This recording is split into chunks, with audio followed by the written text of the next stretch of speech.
Welcome to S UPPSC. इस वीडियो में हम यूपीपीएससी 2024 के लिए मेंस पीवाईक्यू जो है उसको सॉल्व करेंगे 2018 से लेके 2023 का। बाकी ये कुछ मेंस के कोर्स हैं, आप इनको देख सकते हैं, प्रीलिम्स का, प्रीलिम्स प्लस मेंस का और ये सारे। और बाकी मैंने ये जो टॉपर्स हैं इनकी कॉपी जो है ऑलरेडी अपलोड कर रखी है टेलीग्राम चैनल पे, तो आप जो है ये कॉपीज़ देख सकते हैं। बाकी ये प्रीलिम्स का जो है ये प्रेडिक्शन है, 102 क्वेश्चंस आए थे और ये मेंस का प्रेडिक्शन है 96 क्वेश्चंस आए थे आउट ऑफ 120।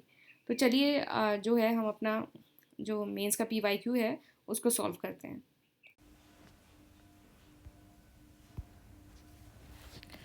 ओके, क्वेश्चन है describe the area of UP affected by soil erosion and also identify the factor responsible for it. तो area of UP affected by soil erosion, तो ये 200 marks का है, तो इसका मतलब है कि आपको ये आंसर जो है 11 मिनट्स में लिखना है।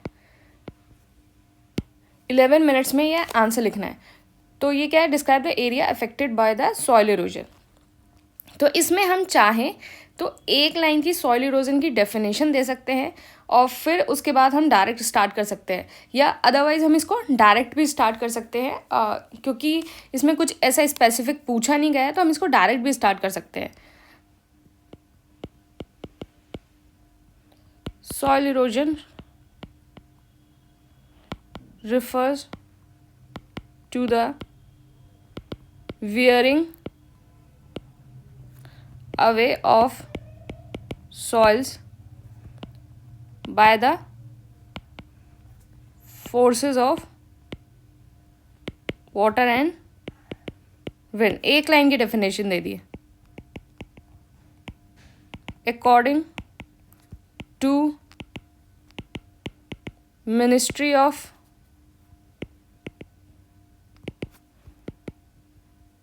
Agriculture and Farmers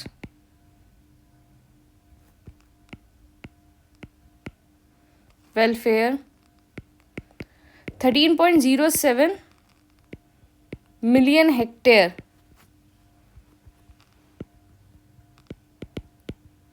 cultivable area of UP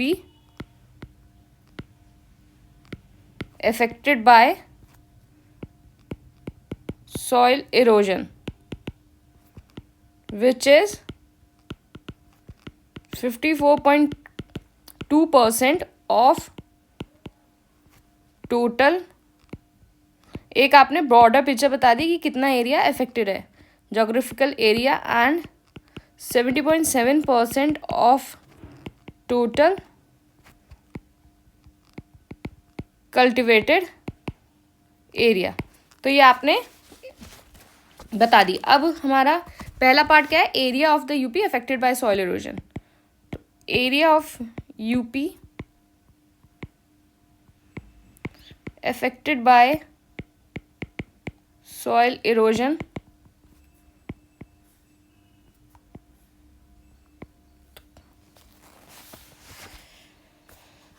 सो यहाँ आप एक मैप ड्रॉ कर सकते हैं।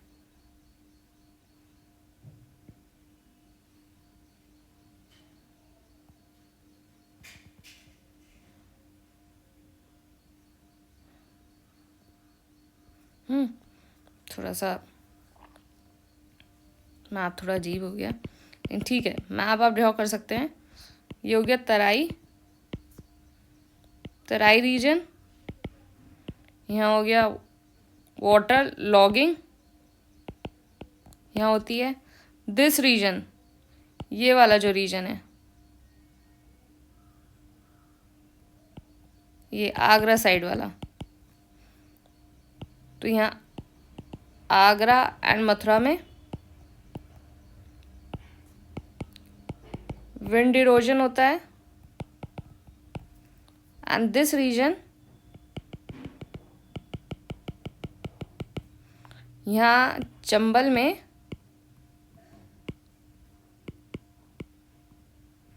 गली इरोजन होता है। ठीक है, अब हम यहाँ एरिया इनको डिस्कस कर लेंगे। तो तराई area affected by water logging and flood causing soil erosion. फिर चंबल,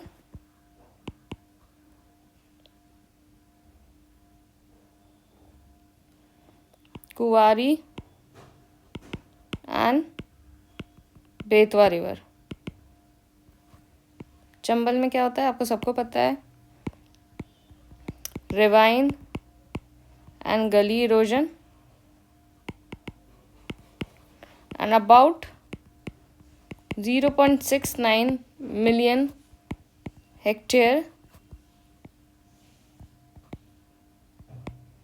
affected by this. तो आप देख रहे हैं ना किस तरह से मैंने डाटा भी इंट्रोड्यूस किया है इसमें.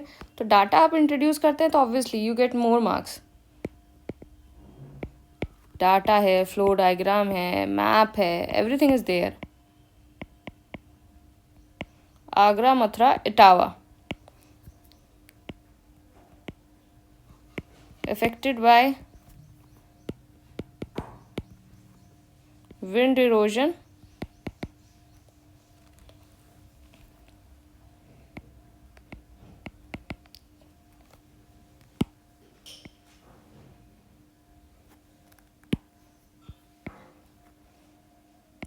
.21 million hectare area affected. तो ये हो गया. अब नेक्स्ट क्वेश्चन क्या था हमारा, also identify the factor responsible for it. तो इसके लिए कौन कौन से फैक्टर जो हैं वो रिस्पॉन्सिबल हैं. ओके,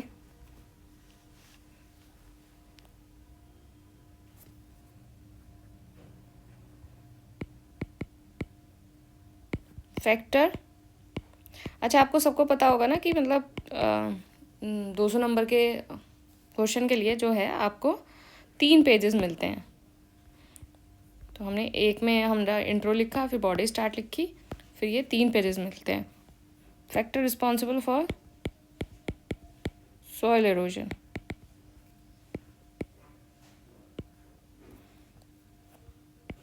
पहला टोपोग्राफी. पहला फैक्टर क्या है, topography.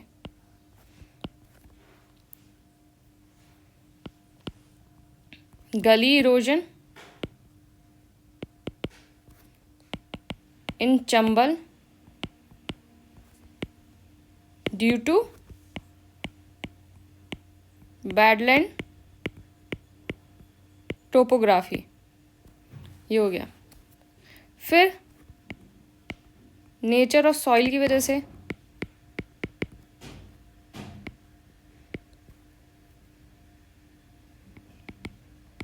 impervious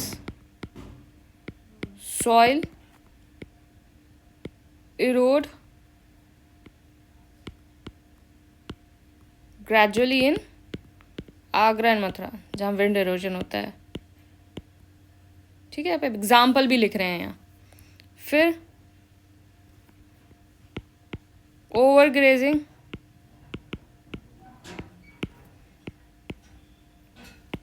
removal of grass by animals.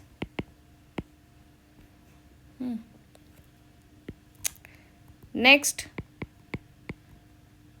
deforestation, lose the soil.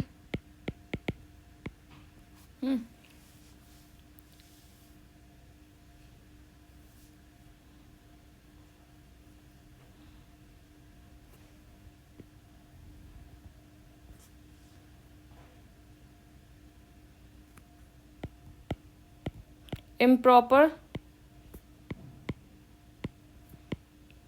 sand mining. Next क्या हो गया, improper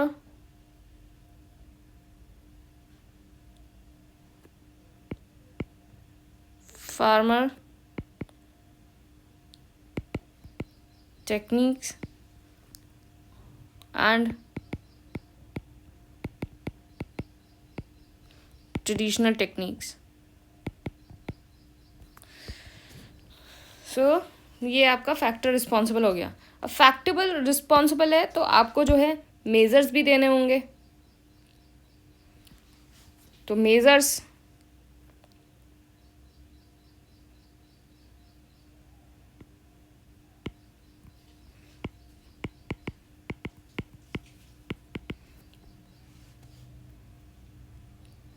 पहला,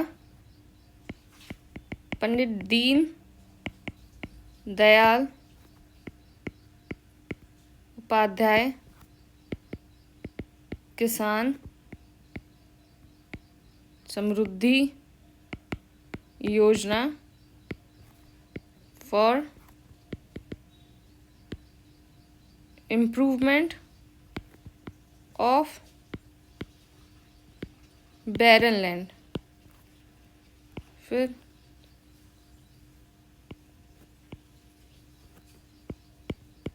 soil health card which promote soil test based and use of fertilizer। राष्ट्रीय कृषि विज्ञान योजना प्रोटेक्ट टॉप लेयर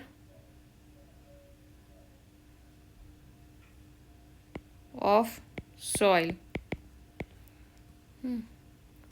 फिर कुछ नॉर्मल कि regulation of land use, afforestation,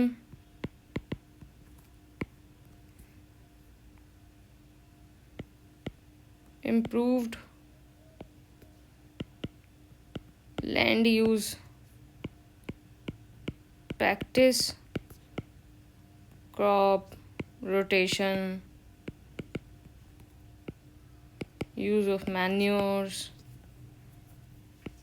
इस हिसाब से तो आपने लिख दिया, ये आंसर आपका सारी चीज़ें इसमें कवर है। अब आप इसको कंक्लूड कर लेंगे।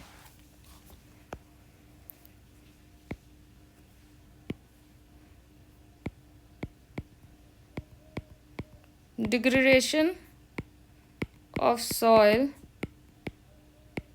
became element of सॉरी, ये ऐसी ही गलती हो जाती है। हम इतना शॉर्ट फॉर्म में नोट्स बनाते हैं कि हम आंसर राइटिंग में भी शॉर्ट फॉर्म में लिखना शुरू कर देते हैं। Environmental degradation which is serious threat to economic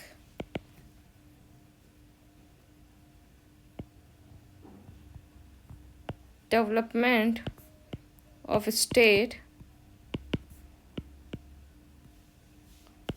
urgent measures need to be taken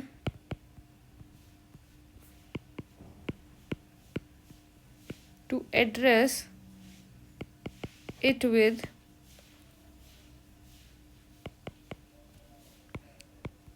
well-defined